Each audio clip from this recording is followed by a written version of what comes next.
जय Hind news, जनतेच्या हितासाठी निर्भीड पत्रकारिता। भरधाव वेगाने जाणाऱ्या दुचाकीने धडक दिल्याने वृद्ध व्यक्ती गंभीर जखमी झाली।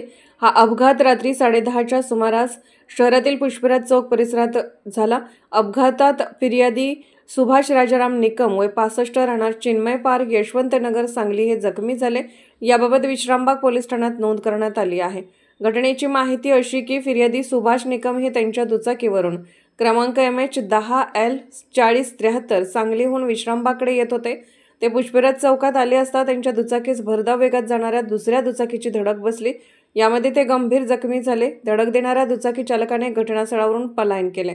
नागरिकांनी तातडीने सुभाष निकम यांना रुग्णालयात दाखल केले। पोलिसांनी अज्ञात दुचाकी चालकाविरोधात विश्रामबाग पोलिसात गुन्हा दाखल केला आहे।